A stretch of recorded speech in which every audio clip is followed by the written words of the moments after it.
1167 жылы мына жердегі тайпалар бір-бірімен соғыс жүргізіп отырды.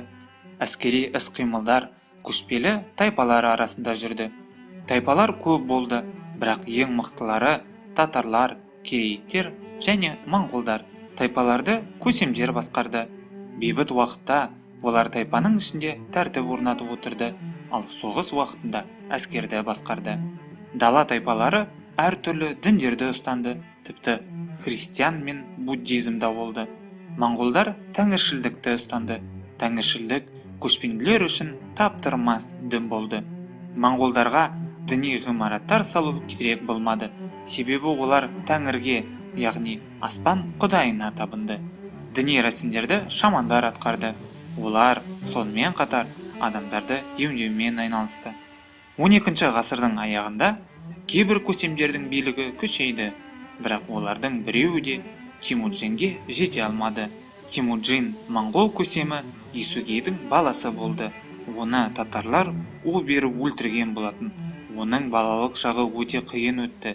Есейген соң Темуджиннің беделі өсіп, танымал бола бастады. Басынан небір оқиғалар өтті. Әйелі Бүртені тұтқыннан босатқаннан кейін Темуджин және моңғолдар керейіттер мен татарларды жеңу үшін одақ құрды. Олар жеңіске жетіп, бір-біріне жауға айналды. Темуджин керейттерді де жеңіп, барлық жеңілген тайпалар моңғол атана бастады. 1206 жылы құрылтай шақырылды.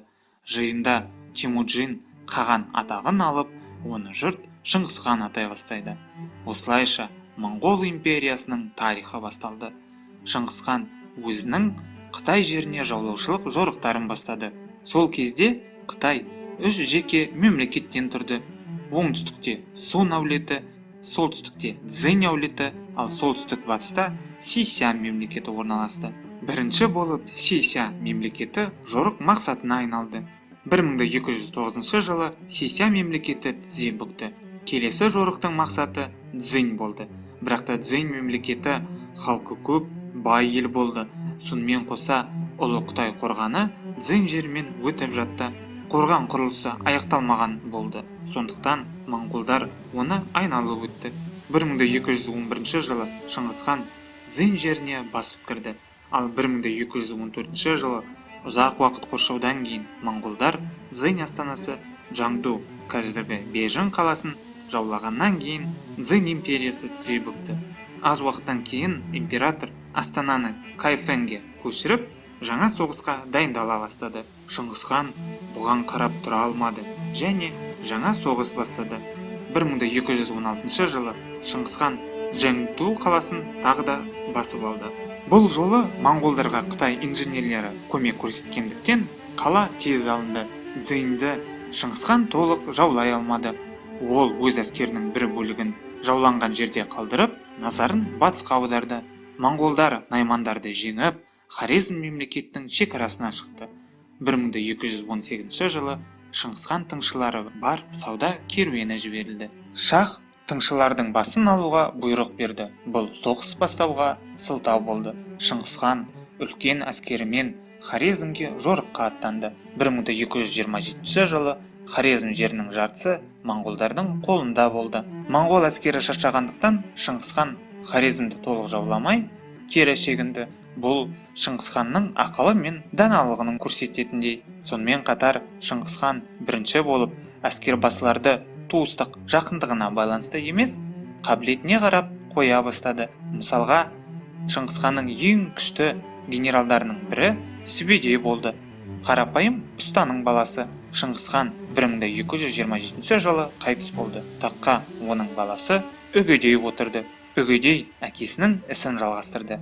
Ол 1235 жылы Сунмен бірігіп, Цзинь патшалығын күйретті, кейін Кореяны бағындырды. Ол жиені Батыға, батысқа жорыққа шығуды бұйырды. Жорық сәтті аяқталды. 1241 жылы моңғолдар Бұлғар жерін, Қыпшақтарды және Русьті бағындырды және Польша мен Венгрия жеріне басып кірді. Оларға Батыс Еуропа жеріне жол ашылды. Бірақ оларға Үгедей өліміне байланысты кері қайтуға тура келді. Құрылтай 1246 жылы күйікті жаңа қаған етіп сайлады. Оның 2 жылға созылған билігі кезінде моңғолдар Анадолы жеріне сәтті жорық ұйымдастырды. 1251 жылы Құрылтай Мөңкені хан сайлады. Ол өз інісі Хулагуге таяу шығысқа жорыққа аттануын бұйырды. Жорық сәтті өтіп, ол 1258 жылы ислам мәдениетінің орталығы Бағдат қаласын тонап кетті. 1259 жылы Моңғол империясының жері мынадай болды. Мөңке қайтыс болғаннан кейін таққа оның 2 інісі таласты. Біріншісі Құбылай, оны Кәнфеңте хан сайлады. Ал оның қарсыласы Арықбұға Қарақорымда оны да хан етіп сайлады. Ақыры билік үшін талас азаматтық соғысқа алып келді. Құбылай халық саны көп және бай Қытайға арқа сүйеді. Оған қоса ол Хулагудың қолдауына ие болды. Оның қарсыласын Шағатай ұрпақтары мен Алтын Орда қолдады. 1264 жылы Құбылай жеңіске жетті, бірақ Моңғол империясы бытыраңқы болып қала берді. Құбылай билігі кезінде оның астанасында венециандық көпес Марко Поло болып кетті. 1294 жылы Құбылай қайтыс болды. Сөйтіп, Моңғол империясының тарихы аяқталды. Моңғол империясы қалдырған мұра қарама-қайшы. Бір жағынан Шыңғысхан жорықтары көптеген жерлерге құлдырау алып келді. Екінші жағынан олар әлемдегі ең үлкен империяны құрды. Ал бүкіл әлем Шыңғысханды ең ұлы жаулаушы ретінде таниды.